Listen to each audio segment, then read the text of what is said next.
In this video, I'm going to show you exactly how to conquer your stress so that you can go from an overwhelmed reactive worrier to a strong in-control warrior in 2026. This is a full-length stress reduction program, and it is absolutely free for you. It is my gift to you. This isn't going to be a just take a deep breath stress video. This is the exact process that I use for myself and to train tens of thousands of people around the world, including 911 dispatchers, first responders, Fortune 500 companies, medical professionals. I even use these techniques to develop a stress reduction program for the US military. I'm going to be teaching you tried and true techniques, such as the mini meditation that I learned from Harvard's Benson Henry Institute for Mind-Body Medicine. And I'm going to teach you other techniques such as mindfulness, breathwork, affirmations, visualization, and how you can use those today to help stop that stress response in its tracks. And you can practice them over time to become your own stress-reducing warrior. This video will show you the exact step-by-step processes that I've used for years and that I've taught to tens of thousands of people, and it's completely free for you. It is so complete. This will be the last stress reduction video you're ever going to have to watch. So let's get going. First off, what is stress, right? We've all felt it. We've seen the effects of it. We see how it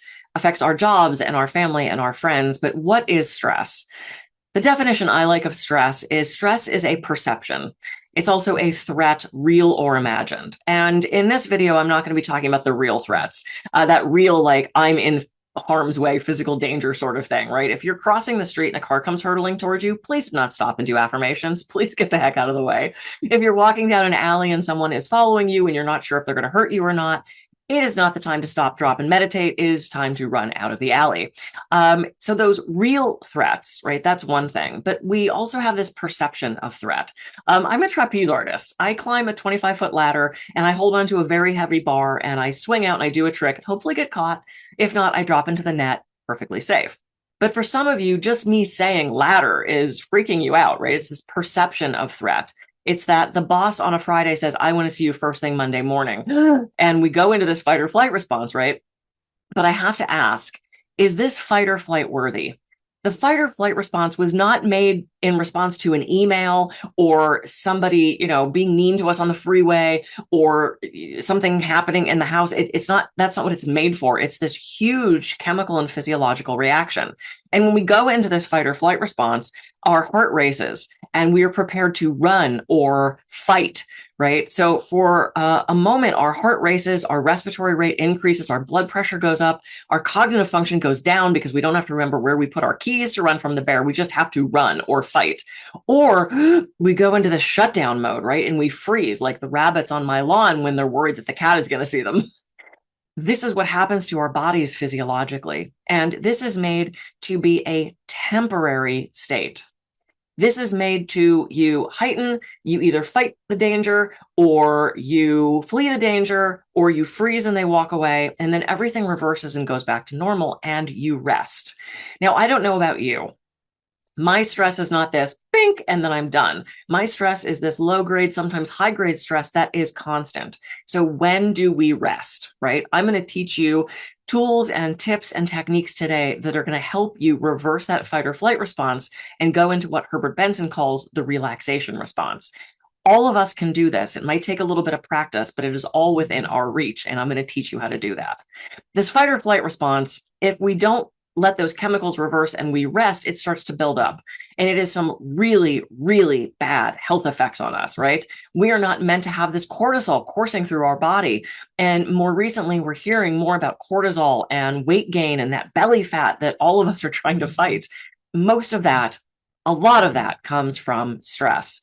It's estimated that about 60 to 90% of our doctor's visits are coming from stress-related illness. And we used to think of things like, yeah, that's sort of like ruddy-faced businessman with the high blood pressure and the drinking too much. And that was sort of the picture perfect, stressed out businessman, right? But now we're seeing things like depression and anxiety. We're seeing things like irritable bowel syndrome. All of this stuff is being caused or exacerbated by stress and our reaction to that stress.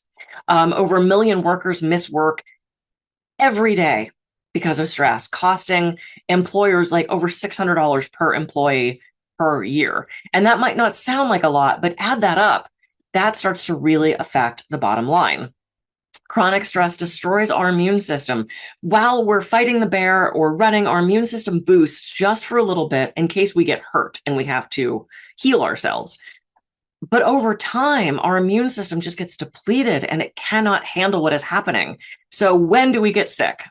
The first day of our vacation. I know this has happened to you. I have had so many clients who have these high stress jobs. And of course, they're front loading because they're going to go on vacation. And they finally get on their vacation and they get to Hawaii, Bora Bora, Thailand, wherever they're going, and they're sick.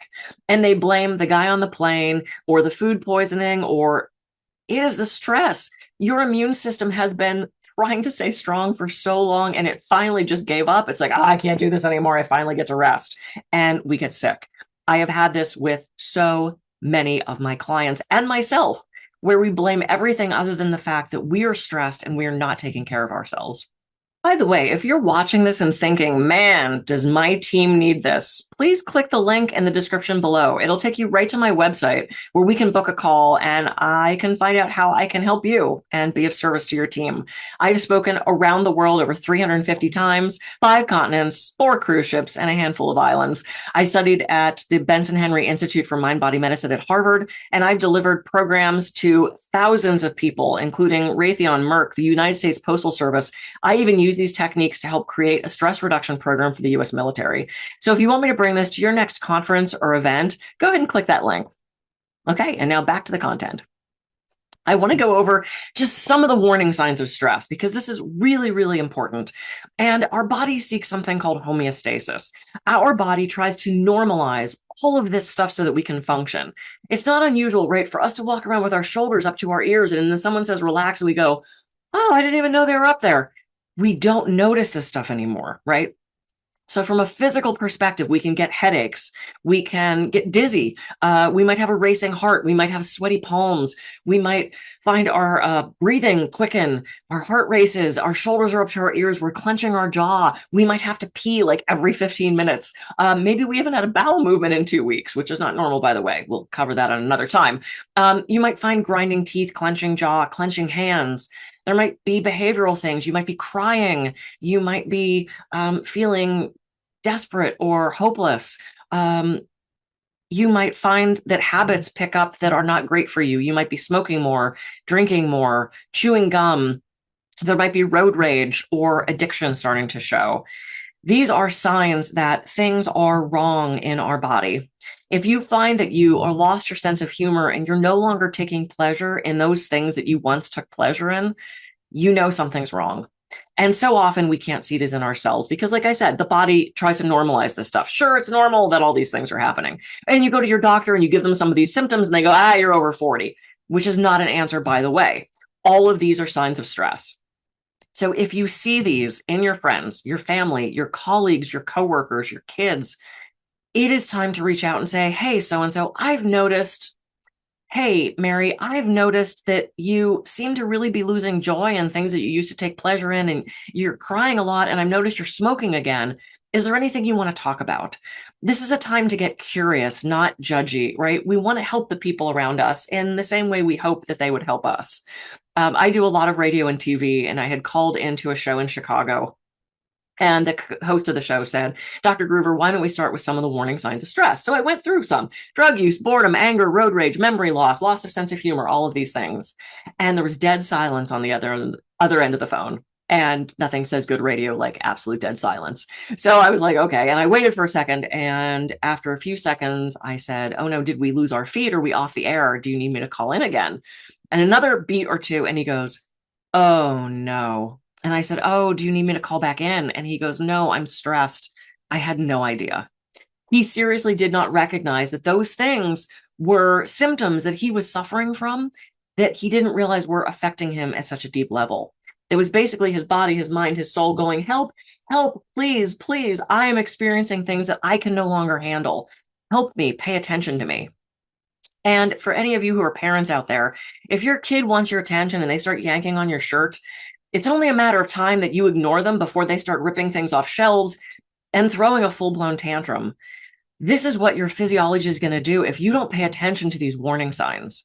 It is going to start to turn into really, really big issues. The other thing that we'll get into in depth later with affirmations is it's estimated that we have about 60,000 thoughts a day. A lot of thoughts. I don't want to be the person that counted those. It's just an estimate.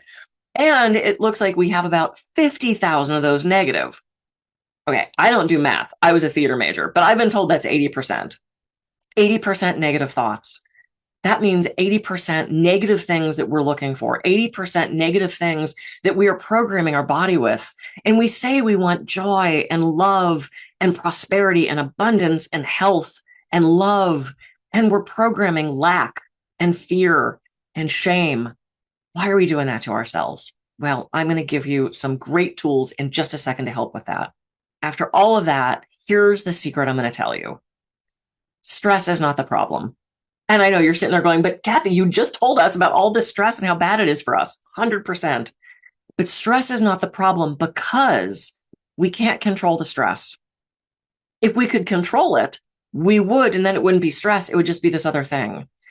So the key to understand is our reaction to the stress, and that we can control. We can always control what we're thinking. We can always control what we're allowing into our minds and our environment. We can always control our response to stress. And I'm going to show you how to do that right now. Now, I would be remiss in my role as a stress reduction educator and expert if I didn't talk to you about meditation. And for those of you who went, dude, I get it. I completely hear you. I am horrible at meditation. I am very type A, very go, go, go. I'm a dancer, so sitting still is a problem. I eat fast, I talk fast. Sorry about that. I walk fast. My brain goes a mile a minute. And I had all these misconceptions about meditation. I thought you had to sit a certain way, which I could do, dancer. So I had that part down. That was not a problem for me. And you touched fingers together.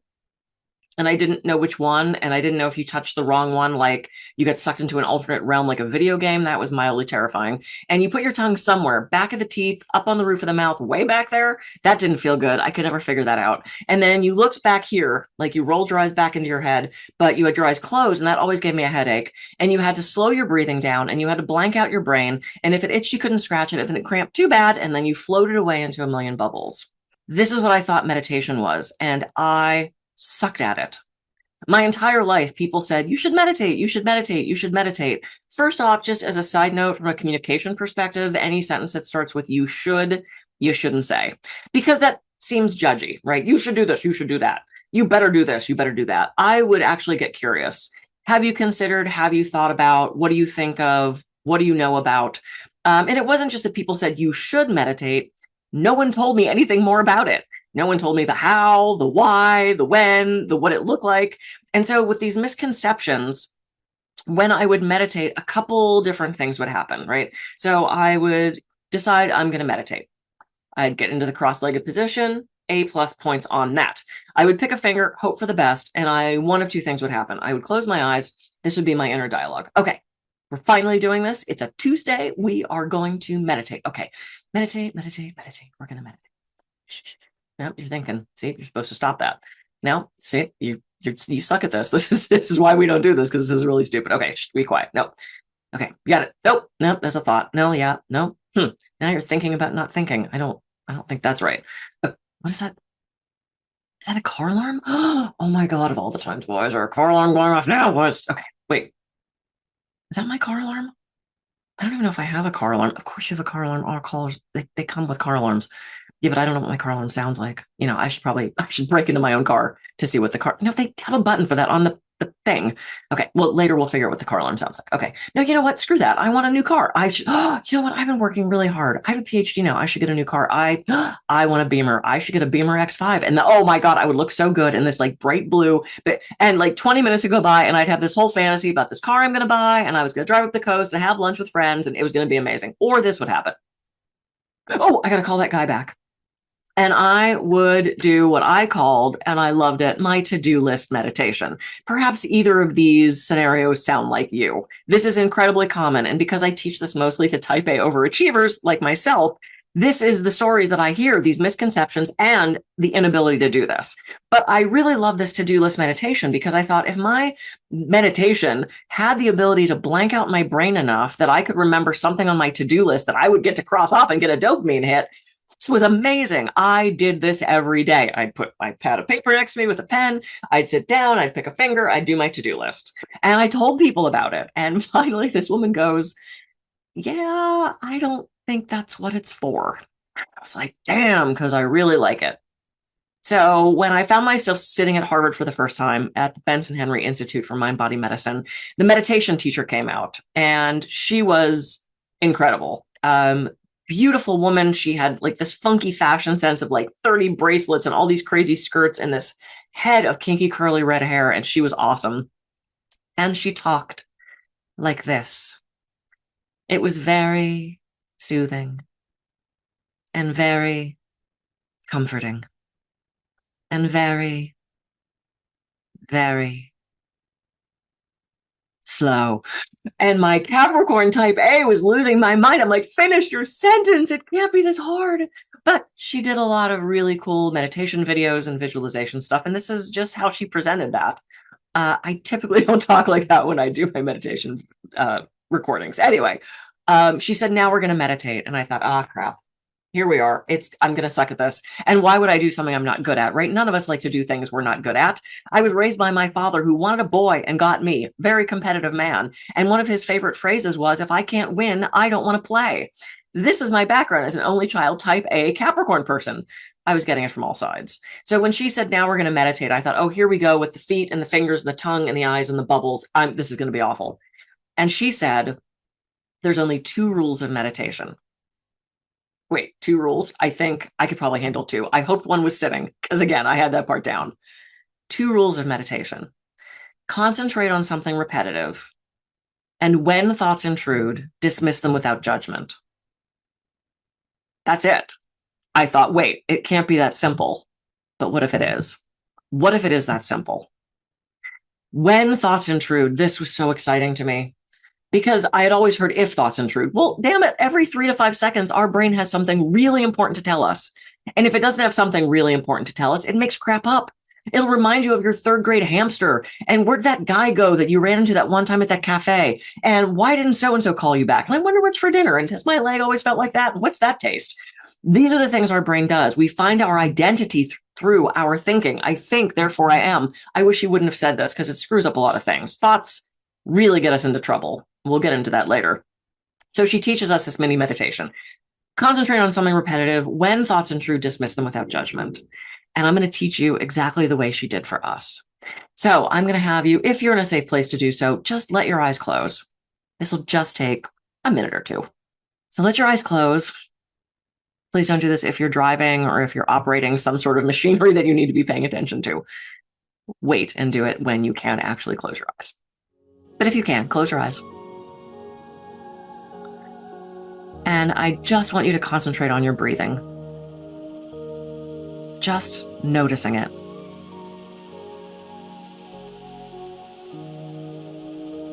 Not trying to slow it down or speed it up.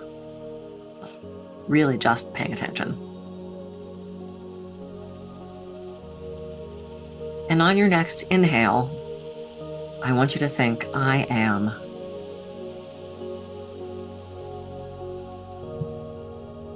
And on all of your inhales, think, I am.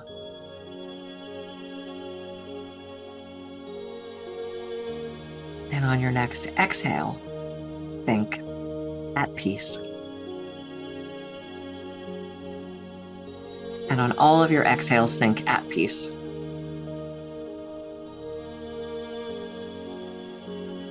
Inhale, I am. Exhale, at peace. And when other thoughts intrude, that's okay. Just dismiss them. Let them float away like clouds on a summer day. Return to the breath. I am at peace. And you can let your shoulders drop. And you can let your hands and your feet and your bum unclench. And you can relax your jaw and unfurrow your brow. Inhale, I am. Exhale, at peace.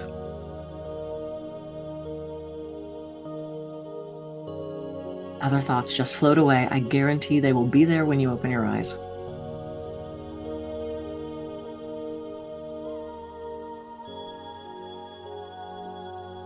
I am at peace.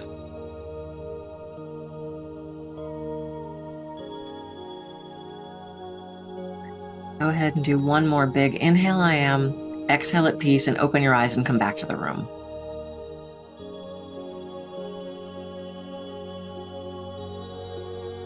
You did it. Congratulations. You just meditated. Perhaps this is the first time ever you've meditated. And when I do this in front of audiences, I say, how many of you didn't think you could do that? And so many people raise their hand. And then so many people tell me afterwards that it was the first time they've ever felt relaxed. It was the first time they've ever really dropped in. And that's how I felt.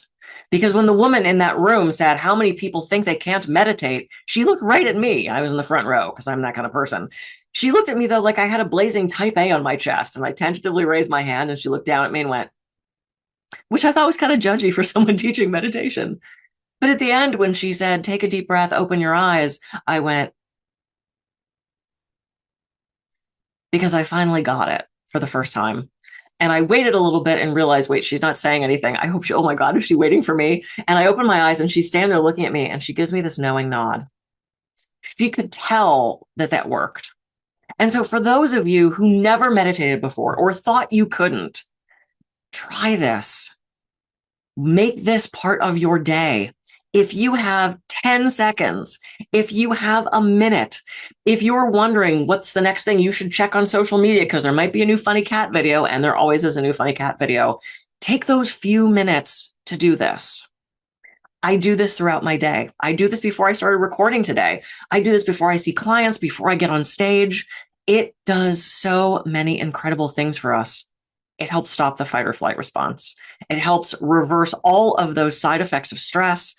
Long-term meditators have so many benefits: lower heart rate, lower respiratory rate. You can lower your blood pressure and your blood sugar. It helps stave off the genetic effects of aging. And it's so much cheaper than Botox, isn't it? In a culture where we're praising youth, if you can do this for 5, 10, 20 minutes a day, and it starts to help you age slower. You have to be consistent. This is not a magic bullet, but it helps. Every little drop in the bucket contributes to our furthering who we are. It contributes to love and compassion and caring, less reactivity, because it's those reactions that get us in trouble. No one ever yelled at you for over-responding. They get upset because you're overreacting, or you're having a knee-jerk reaction. No one's had a knee-jerk response. It doesn't happen. So using this mini meditation is amazing. And one of the things that I got to say about this is there's 3 reasons this works so well. One of which is we are concentrating on our breathing. And as soon as we're concentrating on our breathing, it signals to our brain we're safe, right? Because going back to that fight or flight response, if we're being chased by a bear, we have to run. So we're starting to pant because we need oxygen so that we can run, so that we can flee or fight. And we start to do this holding breath kind of thing. And I don't know if you've seen people, and maybe you do this, right? It's almost like we're holding our breath and then we have to gasp. It's not really a yawn, but it is this sort of like take in breath of air because we've been holding our breath. That is that flee, that freeze, right? So if we start to concentrate on our breathing and it starts to normalize and get rhythmic, it is letting our brain know we're safe. Because we're not going to do that if we're being chased by a bear, right? So it immediately starts to let us know that we're in a safe place. It also brings us back to this present moment where there's no stress. We'll talk about that later. It also is an affirmation. I am at peace. Over time, it starts to tell your brain, I'm at peace. And over time, your brain's going to go, yeah, I am at peace. This is great. It also shuts out other thoughts, because you can't think 2 things at once. So if you're truly concentrating on I am at peace, you also can't be thinking about other things. And I want to share something that Thich Nhat Hanh mentioned during the amazing time that I had studying with him. I got to spend a weekend with him back at Harvard, and he was the most well-known monk next to the Dalai Lama. He passed away a few years ago, ascended out of his body into a probably much more beautiful place. But as he was teaching, he said there were days that he had trouble meditating because he couldn't turn off his brain. I'm like, oh my God, dude, you have one job, which is to sit around and meditate. And he had trouble with it. And I thought, wow, if like the master of meditation has days that he sucks at it, maybe I don't have to be so hard on myself because it's a meditation practice. It's not a meditation perfect. And there are some days that I can sit on the pillow and blank out my brain and turn into a million bubbles. And there are days where the to-do list kicks in, or my leg cramps, or my head feels weird, or I just can't do it. But I gotta tell you, I would rather see you do 30 seconds of fabulous meditation than to struggle through a half hour of frustration. I've had people say to me, well, what's the point if I don't do it for at least 20 minutes? The point is you did something. This is not a race. This is not a contest. This is not a competition with anybody, including your previous you or your future you. The point of this is for you to be in this moment where there's no expectations. And if I sit for 20 minutes on the pillow and I get 3 solid minutes of meditation, I won. If I sit on the pillow and I get 3 seconds of meditation, I won. So do not beat yourself up. There is no failure. There's only feedback. There's ways we can improve ourselves and ways we can make this better. And as far as the thoughts go, they're going to be there. I have had moments after all this study where I have indeed blanked out my thoughts. And after my last time sitting with Eckhart Tolle, I had about a 2-week period where I had very few thoughts. And I have to say, it was pretty damn amazing. And then they slowly eked back in. But also, whoever said the point of meditation is to completely blank out their thoughts, I'd like to have a conversation with them because it's nearly impossible. It really is. They're going to happen in the background, right? The thing is, you don't have to attach to them. You do not have to glom onto those thoughts and agree to take them. If I hand you something that you don't want, you don't take it. If you're standing at the luggage return at the airport, you don't grab every bag. You wait for it to go by. That's not mine. No, that's not mine. That's not mine. There's mine. You have a choice. With every thought that floats by, it takes some training. It takes some discipline, but I guarantee you can get there where you do not glom onto those thoughts and make those real. If you are not thinking about the past or the future, where is it? I'll let you sit with that one for a while. That is your takeaway for homework for this one. Doing the mini meditation and sitting with, if I'm not thinking about the past or the future, where is it? It's all in here. It is one of those 60,000 thoughts that we're having every single day. So take the mini meditation, do it every opportunity that you have, because I do promise you, the more you do it, the more effective it is. And if you have a formal seated meditation practice already, congratulations, that's great. This can be an addition to that. I do this so many times during the day, and I have seen the improvement in my life, in my response to stress, in my communication, in my leadership, in my relationships. I am a much nicer, kinder, more compassionate, less judgmental, better person because of this technique. And I'm happy to share it with you. Our next technique is affirmations. Affirmations are one of my favorite tools. I've been using those since I was a child.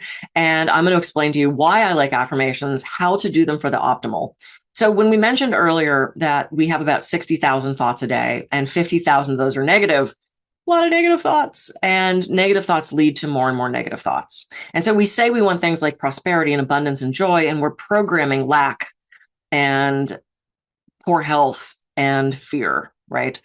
And it's hard because it's hard to stop thinking things. If I say to you all right now, don't think of an elephant, well, what are you doing? You're thinking of an elephant, right? So rather than trying to not think of something, let's think of something different. Let's think of a horse. So affirmations are about replacing those thoughts. So let's say you are looking for prosperity. You want to make the affirmations short, positive in the present moment, and you want to repeat them often. So if you're looking for prosperity, you want to say something like, I attract abundance, as opposed to someday I'll not be broke. Wrong. And I had a client come up with that one. I was working with him with affirmations specifically for money. Someday I'll not be broke. That makes it in the future. You put in the word not and you use the word broke. All your brain hears in that situation is broke. It doesn't hear not broke. It just hears broke. And you're going to attract more and more lack to your life. We say we don't want that. So let's shift that, right? So short, positive in the present moment. I am healthy and well. I am prosperous and abundant. I fall asleep quickly and easily. I am surrounded by amazing and supportive friends. I accept money from unexpected sources. And when I do this live, Everybody always laughs at that. And I don't know why that's funny, but I'm going to tell you the story.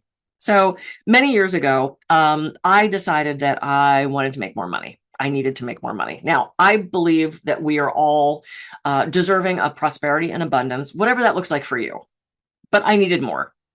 So at the time, I was a full-time massage therapist, and I could only see so many clients, and I could only charge so much. And I pretty much capped out, right? I plateaued how much money I could make. And so I started doing the affirmation of, I accept money from unexpected sources. Because I didn't care where it came from, barring, something happening to someone I loved or something illegal, but I was looking for more money. Started doing this affirmation every day. I wrote it out in cursive, longhand, the Loopy writing. They don't teach most of you anymore. Write it out in cursive. It goes directly to the subconscious. I'll get to that in a second. But I wrote it out. I put it on my mirror. I put it on the dashboard of the car. I said it throughout the day. I said it before I went to bed. I'll also get to that technique in a second. And after about 3 days of me doing, I accept money from unexpected sources. I accept money from unexpected sources. Read it, say it out loud, think about it, do all the things. Get your body involved. On day 3 of doing this affirmation, I got a phone call from an expert witness organization. They said, hey, Kathy, we're doing this court case and we need a massage therapist to be an expert witness. Is that something you'd be able to do? Well, I had never considered that, right? I've seen CSI. I know what they need in an expert witness. They need like a bridge manufacturer, a neurosurgeon. What do they need with a massage therapist? And so I said, why a massage therapist? And she said, oh, well, it's a court case where someone got injured on the table and there's a lawsuit pending and we need someone to talk about continuity of care and scope of practice. And is it possible that this person got injured? Is that something you could do? And I said, oh, yeah, I've been doing massage forever. I'm sure I could, but what does this actually entail? And she said, well, you're going to have to read a bunch of reports and you'll probably have to write some reports. You will read tons of depositions. And if it gets to that point, you'll have to be deposed. And if it goes to trial, you'll testify, and it pays $125 an hour. And I said, yes. And I read very slowly, which is not true. I don't. As you could tell by the way I speak, I also read pretty darn fast. But I took this case and I've done over a dozen court cases with this organization. They're incredible. I kept one guy out of jail. I got massage therapists who were practicing in horrible ways out of the business, who were either hurting people or sexually assaulting them or doing really terrible things to them on the table. There was a couple suits where somebody was suing for injuries that the massage therapist never could have done to them. And I got those cases thrown out. It's been a win-win-win. And it was from an unexpected source. Now, I'm not saying the affirmation did that, but it was pretty telling. If you really want to make your affirmations phenomenal, like I said, short, positive, in the present moment, write them out in longhand. Do this the last half hour before you go to bed. The last half hour before we go to bed is a pivotal time for our brain. That last half hour is when we're starting to wind down for sleep. This is why you shouldn't be watching a violent movie or arguing with your spouse or doing really intense work. It is the time to start to shut down. And anything we do in that last half hour affects our sleep and kind of goes into our subconscious. So if as you're about to go to sleep, you write out your affirmations, then they go directly to the subconscious and your brain is going to process that during the night. Let's talk about affirmations that don't have anything to do with you, right? So I said affirmations that I am healthy and well. We can boost our immune system with my immune system is strong and resilient. Studies support that we can actually boost our immune system using affirmations. We can heal wounds quicker. We can shrink cysts and tumors. Please do not stop going to your doctor. Please do not completely eschew Western medicine and sit around and just affirm. That is a very bad idea. This is something to add on top. And if it can even help 5 or 10%, why would we not do that, right? But what about an affirmation like I'm surrounded by supportive friends, or I am around loving coworkers, or something that has to do with something else, right? Or even the prosperity and abundance. That's theoretically not something in our control, right? But here's how it works. Our brain moves towards things it's familiar with. Our brain looks for things that are knowns for us. This is why we're comfortable driving the same way to work, sitting in the same booth, in the same restaurant, having the same Salisbury steak. This is why our brain does this. And I have a girlfriend who's back on the dating apps, and she said, Kathy, I swear to God, I have dated the same guy in 7 different sweaters.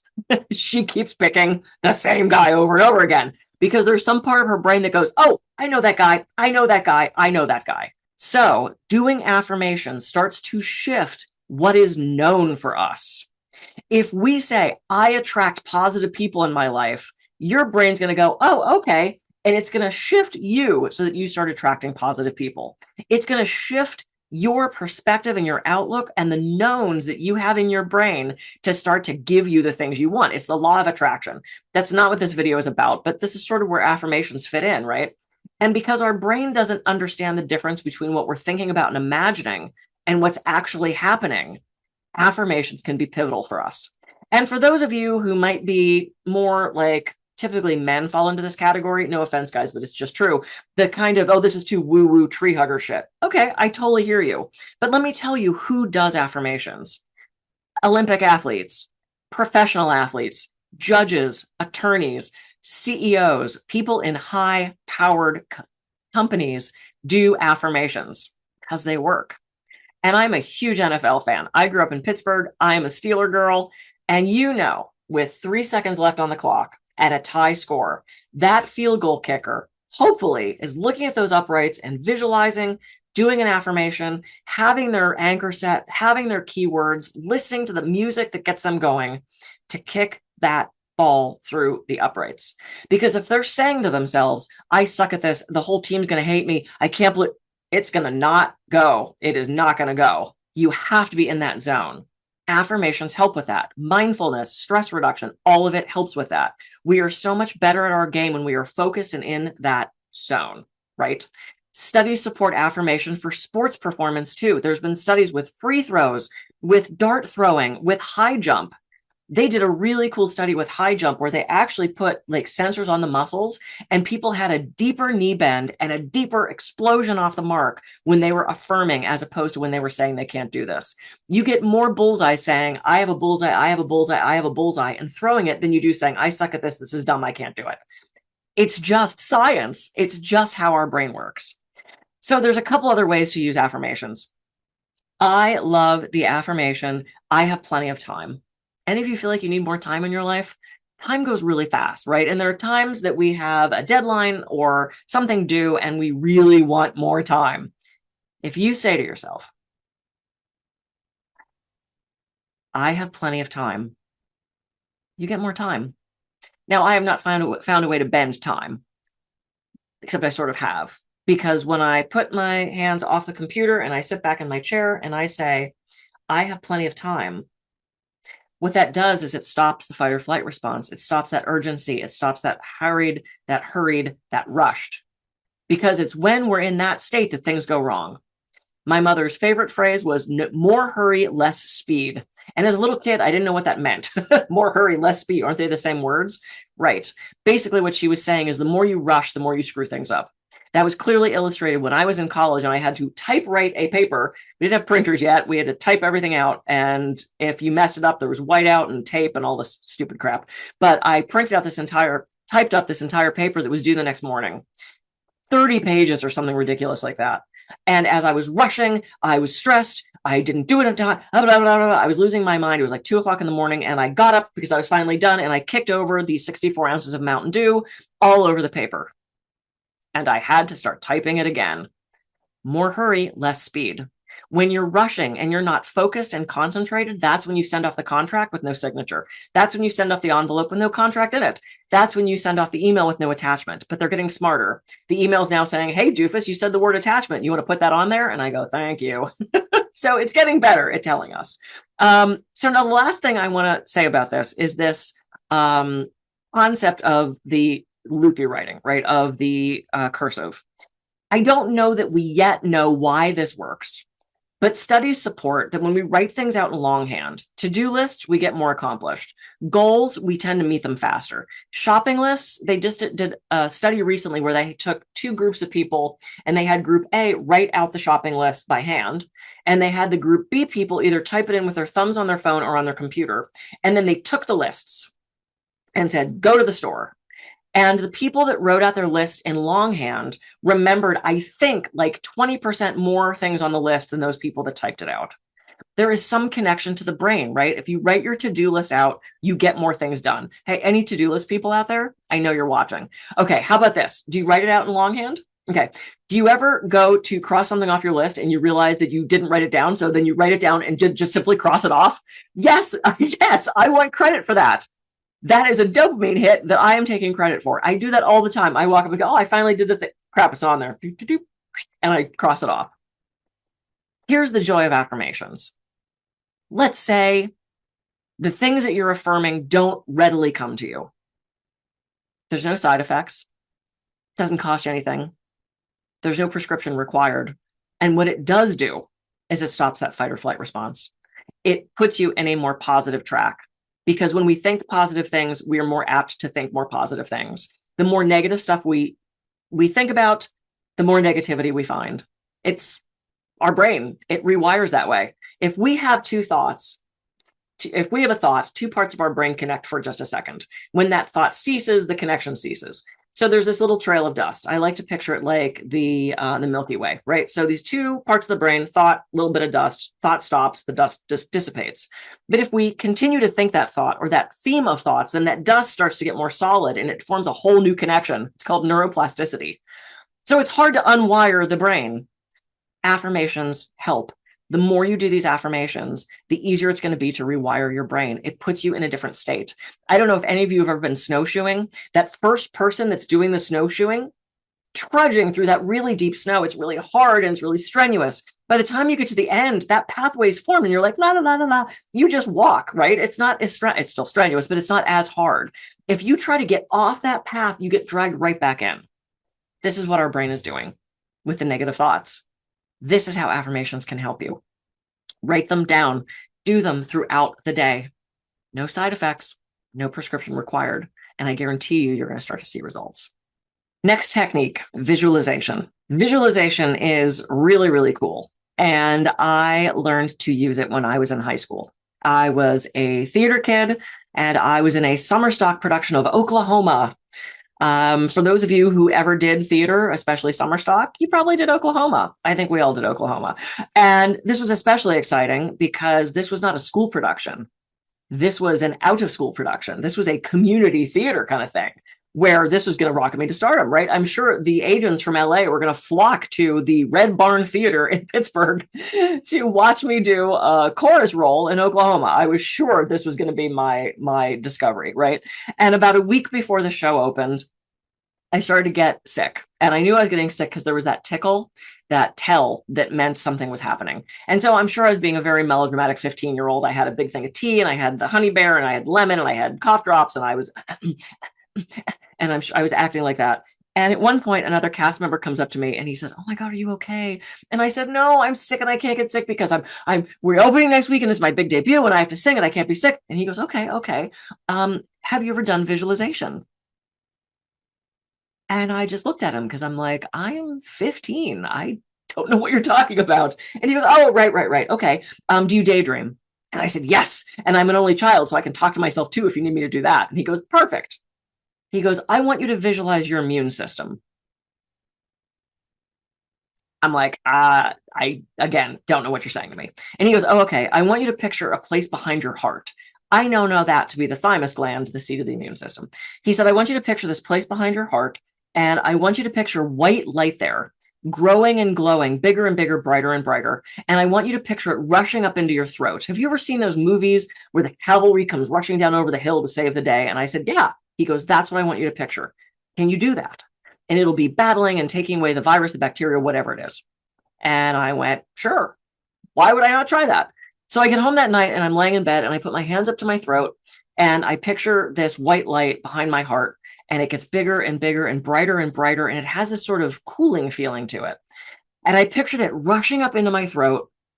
And then I pictured the cavalry, and there was horses and swords and dogs and cannons, and this whole battle ensued. And I fell asleep somewhere during the melee. And I woke up in the morning and I did not have a sore throat and I did not get sick. And I kicked ass as chorus girl number 3 in Oklahoma. Thank you very much. Did not rocket me to stardom, but it was very fun. And I've been visualizing since. So when I found myself in college auditioning to be a dancer on a cruise ship, because why would I not do that? I was kicking high above my head and I fell to the floor and I landed smack on my tailbone. And I did the stupidest thing you could as a 20-year-old. I danced for about 5 more hours and then I went straight to bed. And I woke up the next morning and I could barely walk. I couldn't sit. I spent the next 4 or 5 weeks laying on heating pads and ice packs, taking Tylenol like it was Tic Tacs, and I could not solve this problem. And I finally called my dad and I said, Dad, I'm really scared. I'm in so much pain and nothing's helping. So he took me to the orthopedic surgeon who did an x-ray and put the x-ray up on the thing and looked and said, oh, I can see the problem. You fractured a vertebrae. And I went, oh no. I said, what do we do about that? And he said, well, I need to see how deep it is. I'd like to order a 360 bone scan because if that goes all the way through, that's a big problem. He goes, we're probably going to put you in a back brace, this big plastic brace from here down. He said, and if it's cracked all the way through, we're going to have to do what's called a fusion. And at the time, I didn't know what that was, but I did know I didn't want it. There was no way I wanted that to happen. I was 19 or 20. I was dancing, I was acting, I was modeling. That was going to change my life. And so he sent me off. In 2 weeks, I was going to have this 360 bone scan. My dad was very nervous. My mom had just passed away. And so there was a lot of stress in my house. And so I got back to my dorm and I was incredibly nervous about this. And I was laying in bed that night, just sort of crying and really fatalizing into the what ifs of the future. And I thought, what if I do that visualization? What if that would work? Well, boosting my immune system wouldn't help. So what can I picture? And what popped into my head was a little cartoon construction worker. I have a PowerPoint slide with this little cartoon construction worker that I show, and he's adorable, and he has a hard hat, and he wears shorts and work boots with the socks cuffed down, and he's got a tool belt and a little red toolbox, and he walks around and fixes things in my body. And I've had people say I shouldn't explain it that way because I do sound a little crazy saying I have a construction worker that walks around and fixes things in my body, but I do. Now, not all of you have a construction worker. They're incredibly expensive. They're a union. They're very hard to find. But this construction worker would walk up to my vertebrae and he was looking at the spine. I remembered what the x-ray looked like, and he had a caulking gun and a trowel, and he'd go. And every night he was sealing up that crack. And one night he had rivets and a metal plate. And he was like, bzz, bzz, bzz. He was fixing my back. And over the course of that 2 weeks, I found I didn't need as much Tylenol and I didn't need to lay on the heating pad as much. And I could walk a little bit easier and dancing was a little more fun.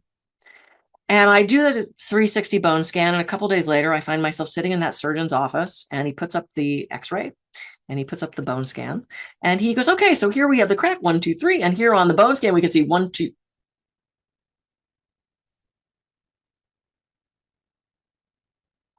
One, two, checking names, making phone calls. The crack was gone. There was no more crack. And he looked at me and said, I don't know what you did, kid, but you just saved yourself a lot of pain. And he turned to my dad and said, you saved a lot of money. And he walked out. And I was so mad because I wanted him to ask how I did it. I wanted to tell him about my construction worker. And then I realized it was probably a good idea not to. I might have ended up on a different floor of the hospital. I explained to him I had a cartoon running around my body. But I've been visualizing since. Visualizing can speed wound healing. It can improve athletic performance. It can boost your immune system. It can attract things in your life the same way affirmations do, because our brain doesn't recognize the difference between what we're thinking about and imagining and what's actually happening. So when we daydream and when we remember horrible things that happen to us, our body responds as if it's real. This is why we can get so caught up into books and movies and podcasts, because our brain thinks it's happening to us. This is why we're cheering for the hero in that movie. And we're yelling for the guy to get away from Freddy or Jason because we think we're there. I had a client come to me one day and he was really upset. And I said, what's going on? And he said, I feel so bad. And I said, oh my God, what's happening? He said, I had a dream that I slept with my neighbor's wife. And I went, oh. And he goes, and I think I should tell him. And I said, I don't think you should. He felt so bad. And he felt like he needed to confess this horrible sin. And I said, look, it is not real. Keep it between us. You do not need to go to your neighbor and say, I dreamt about sleeping with your wife. It's 2 Our Fathers and 3 Hail Marys. You're forgiven. Please do not tell him. But he felt it was so real because our brain doesn't recognize the difference. This is why we have to be so careful and selective about what we're thinking about. If you are fatalizing and what ifing into some horrible future, your body's going to react as if that's true. Why are we doing that to ourselves? Why are we putting ourselves into this massive physiological response for something that isn't even happening? Yet this is what we do. There's so many ways to use visualization. You can find a construction worker like I have. You can picture Pac-Man eating the pain away. You can picture ice melting. I had a client I did hypnosis with and some visualization. She had a shoulder repair and she was a knitter and a crocheter. And she pictured angels coming in with golden thread, knitting up the wound quicker so that it would heal. Visualization is so incredible, incredibly powerful. And I can see how it's worked with me and my clients. I had one client who, and she was incredible, and she had esophageal cancer, and you could see it coming out of her neck. And she was terminal, and they gave her, I don't remember how many weeks to live, but she was in a lot of pain and she wasn't functioning very well. So I would show up to her house and I would do Reiki on her and I would rub her hands and her feet. Reiki, if you don't know, is a beautiful technique. It's a hands-on healing technique. They do it a lot in cancer centers and hospitals, especially in people that you can't do massage on because you risk spreading the cancer. But Reiki is amazing, heals on all levels of body, mind, and spirit. Whole nother conversation.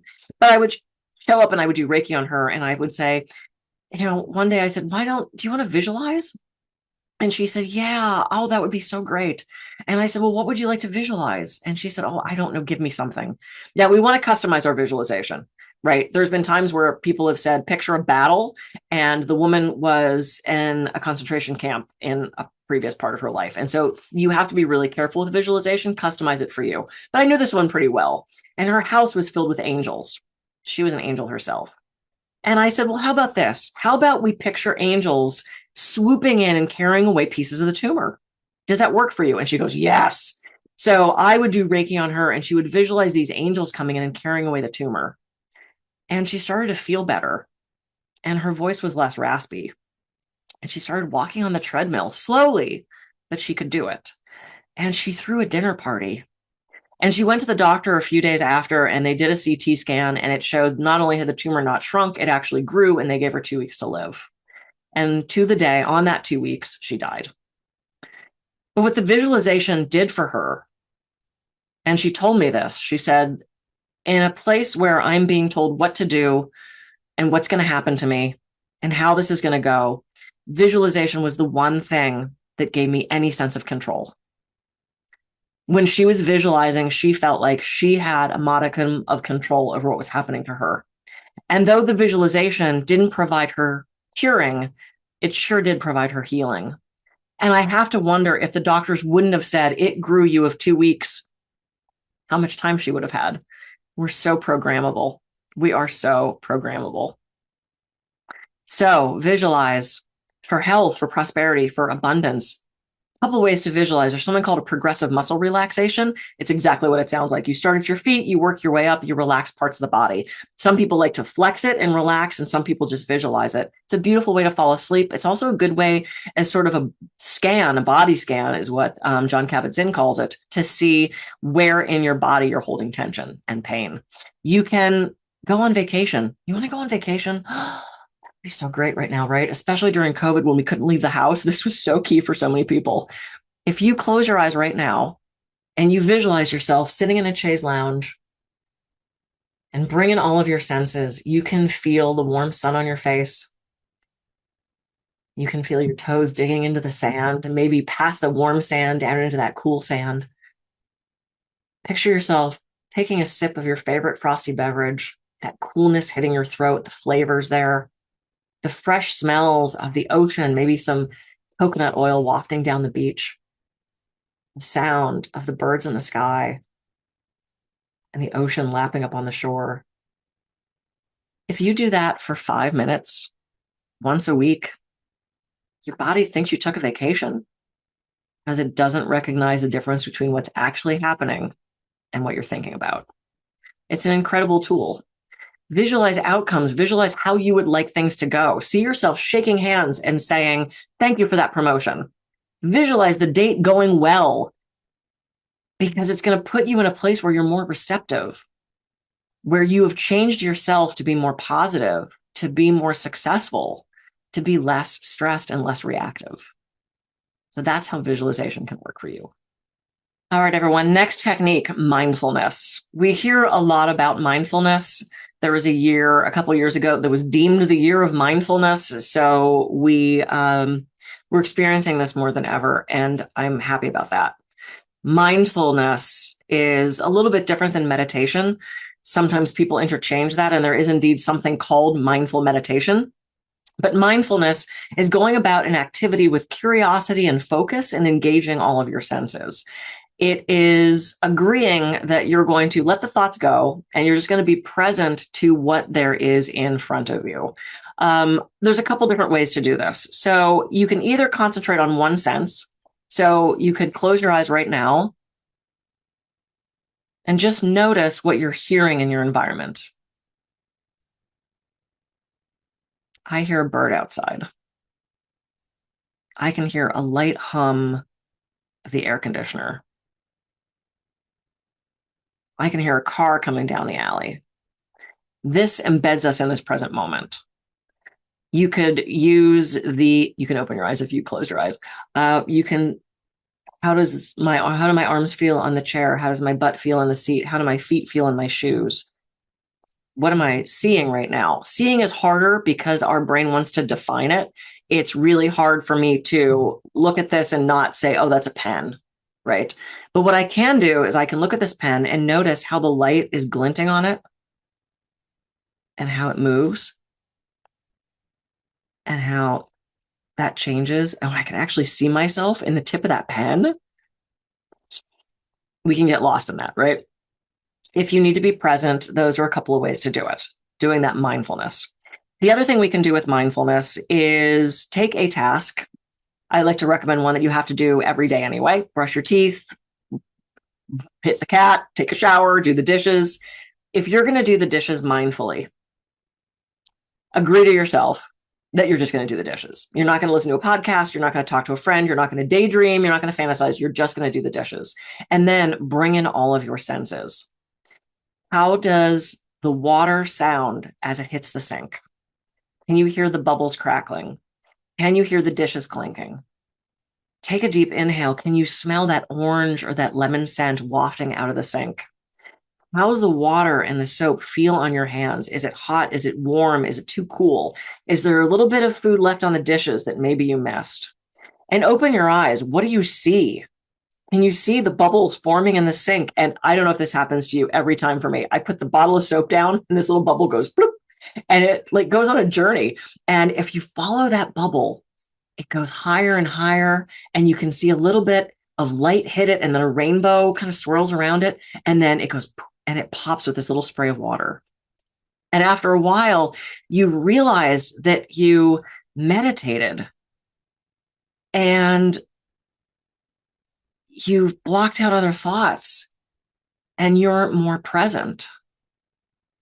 And what this trains us to do, because some of you might be thinking, so I can do the dishes mindfully, who cares? What it trains us to do is be present. It trains us to be fully with the thing that we are doing. So I recommend having a mindful meal.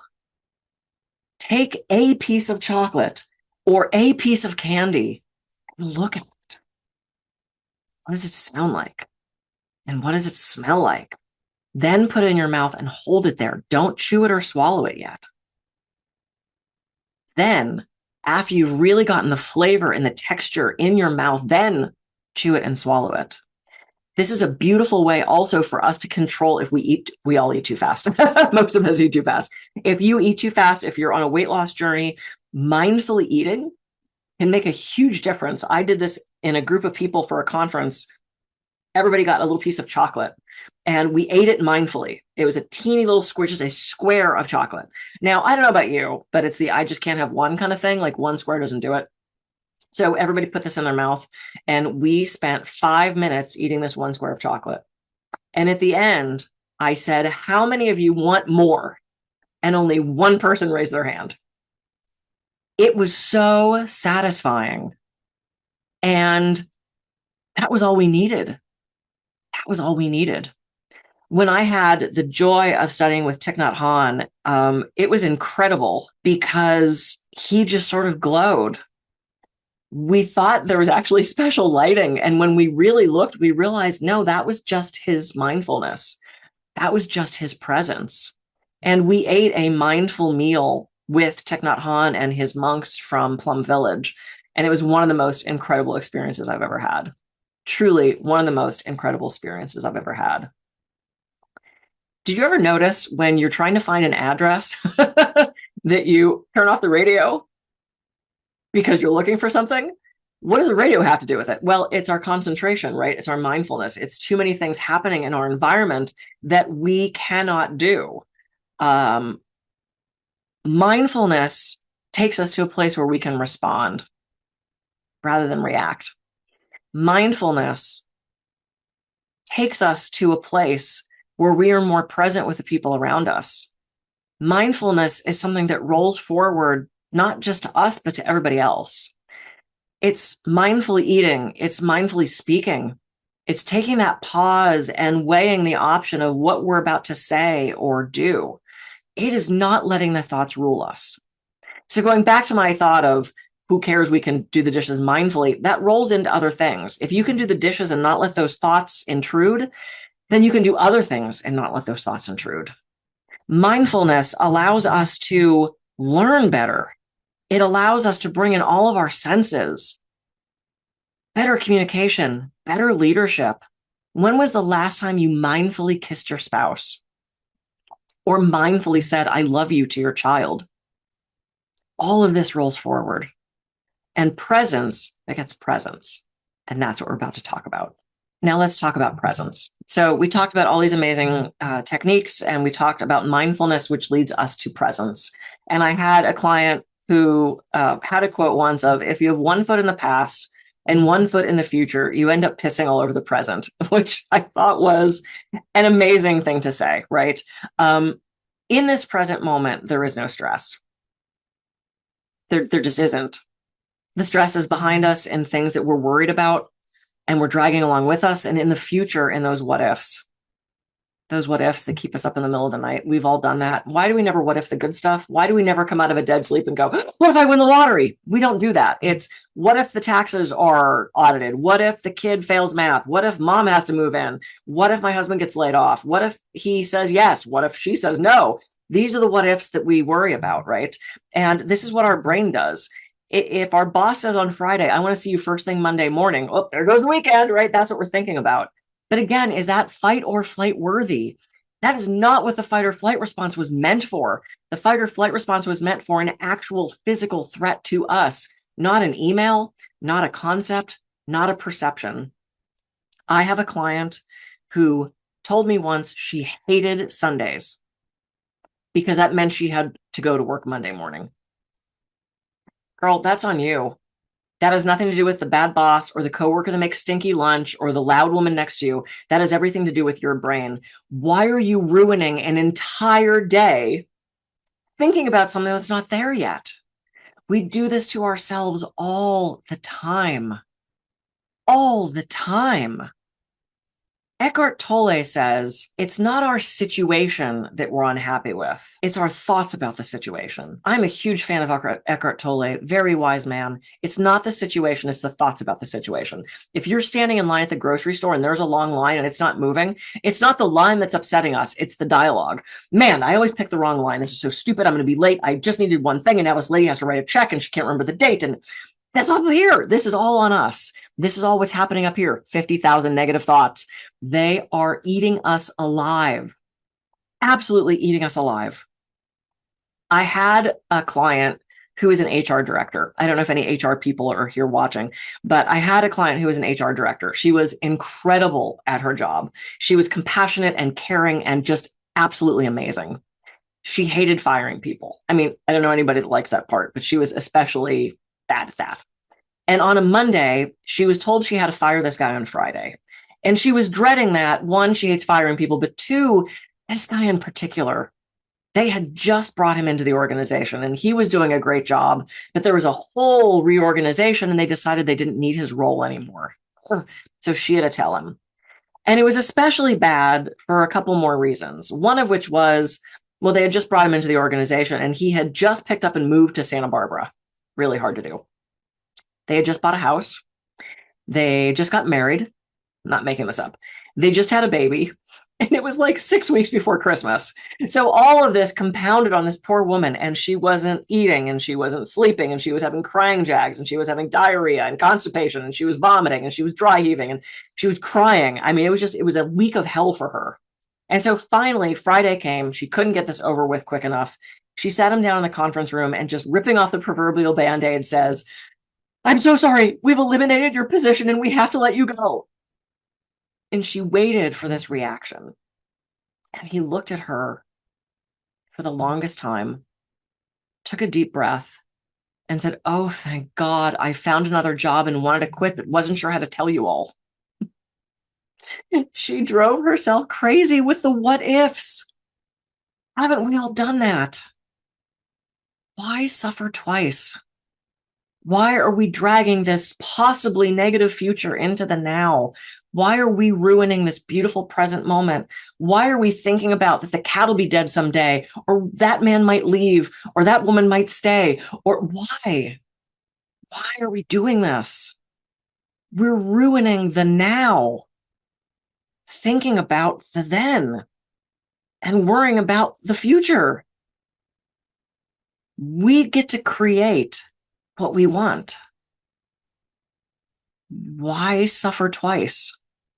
To quote Thich Nhat Hanh, if some negative thing is going to happen in the future, then it'll happen and we'll deal with it then.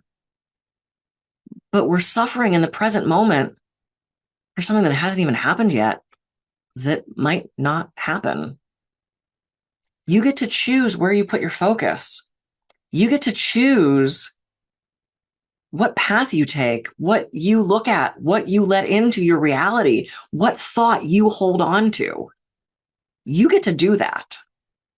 And I'm going to give you an exercise in just a second that illustrates that. So right now, wherever you are in your space, I want you to look around and I want you to find everything you can that's red. Just memorize everything that's red. Get a book, box, ooh, painting, okay. Ooh, stuffed animal, all right. Book. Okay, so you've memorized everything that's red. Now, close your eyes, just for a second, close your eyes, and recall everything you saw that was blue. I know. I'm sorry, it's drastically unfair. There was probably more blue stuff in your room anyway, but you didn't pay attention to that, right? It's not that the blue stuff disappeared. You just weren't told to notice it. And this is what our brain does. If you only focus on the negative, you're missing all the positive things. You're missing all the positive things if we're focused on only the negative. And so these techniques that I taught you help illustrate that, help us get out of that negative trail of thinking so that we can look to the positive. There is always something wrong. There is always something wrong. We don't have to focus on that. I can point out 30 things right now that are wrong with me, with my hair, with the lighting, with the office, with the world, with the government, with the traffic, I can always find something wrong. But we get to choose. And this red and blue exercise, which I've done for so many people, illustrates that, right? In my dissertation, I did research on optimism and pessimism, and the studies that I found showed it wasn't necessarily necessary to be optimistic. It was necessary to not be pessimistic, if that makes sense. So you don't have to be a wide-eyed optimist. You just have to not be pessimistic. And it starts to shift everything. When we are more positive, that flows out to all the people around us. They did a really cool study with traffic. I'm fascinated by the psychology of traffic. And they did a study where they had people let someone in the lane or let someone on from the off-ramp. And that person that was let in, cars later let more people in. That rolls forward. It is a snowball effect. So if you're being positive, then you're going to find more positivity in your life. If you're present with people, that presence rolls forward. If you make that exchange with someone at the coffee shop who just handed you your drink, an actual human exchange as opposed to just money exchanging hands. You know, how often they hand us the coffee, they hand us the tea, we go, thank you. And we don't even look at their eyes. Meet their eyes. There is a human being in front of you. And as soon as you acknowledge that being, everything changes. That's what namaste means. I see the spirit in you. I acknowledge the light in you, the holiness in you. That we need more of. Some crazy stuff happening in this world right now. All of these techniques not only help you, they roll out and they help everybody around us. I want to right now give you permission to fail. To fail. I want to give you permission to not be perfect. I want to give you permission to mess it up sometimes. It is impossible to be 100% anything. It's impossible to be perfect. And so many of us found our love from our parents, our acceptance, our worth through the label of perfection. And I'm going to encourage you to not do that. There are days I don't meditate. There are days I do meditate and it's shit. There are days where even though I've given up GMOs, I have ketchup. There are days where I don't do my abs. There are days where I binge some ice cream. We have to have the flexibility. It has to be the 80-20 rule. You can't do it 100%. You're going to beat yourself up over it and then you're going to stop doing it. If you feel like you have to do it perfect every time, then the second you're not perfect, you're going to stop because you feel like you failed. So right now, with everything I just said, I'm going to give you permission to not be perfect. Perfection is the enemy of done. I was on a radio show and she was hardcore vegan CrossFit, just seemed so militant and so angry. And she kept trying to goad me into an argument. And finally, I said, you can't do all this perfectly. We can't do all this perfectly. We were talking about nutrition and exercise, and she never took a day off and she never had a this and that. And she finally said, well, I do it 100%. And I said, and you sound miserable. And it was no offense to the host of this show, who I don't even remember who it was. It's been years, but she sounded miserable. And the pressure that she was putting on herself made her a very unhappy person. She portrayed herself as a very stern, unyielding, unwavering individual. And she might have accomplished a lot, but you know what? So have I. I've done a lot of really cool, incredible stuff in my life, and most of it was not perfect. In fact, I would venture to say none of it was perfect. There is no perfection. There's only progress. And so I encourage you to give yourself a break. Did you stand up and walk the first time you tried? Probably not. Did you give up? No, we'd be scooting to meetings and slithering to into our car. It would be ridiculous, right? So give yourself permission to fail. I'm right now, from where I sit, giving you permission to screw it up. Let's screw it up together. Let's do a bad meditation. Let the thoughts come in. Have the Cheeto, have the Mountain Dew, have the whatever you want to have every once in a while. Give yourself a break. Give yourself permission to not have to be perfect. Give yourself permission to be human. Now let's put all this together. When you wake up in the morning and you're brushing your teeth, do it mindfully. When you're making your breakfast or you're getting from point A to point B, do the mini meditation. If you find that you're heading into a meeting and you're a little nervous, take a couple deep breaths and do an affirmation. I got this. This meeting goes well. I get that promotion. I have that promotion. I have the idea that is needed to solve this problem. You're heading to drive someplace and you're nervous about meeting this person. Do a quick visualization of how you want that to turn out. You're feeling stress in your body. Do a progressive muscle relaxation before you go to sleep. Use these techniques daily to help you. Use these techniques whenever you have time. And before you go to sleep, write out your affirmations in cursive. Figure out what you really want. That's the key to this too. You've got to know what you really want and affirm it and visualize it, especially before you go to sleep. All of these techniques are completely free. No side effects, no prescription required, and they are going to start to change your life.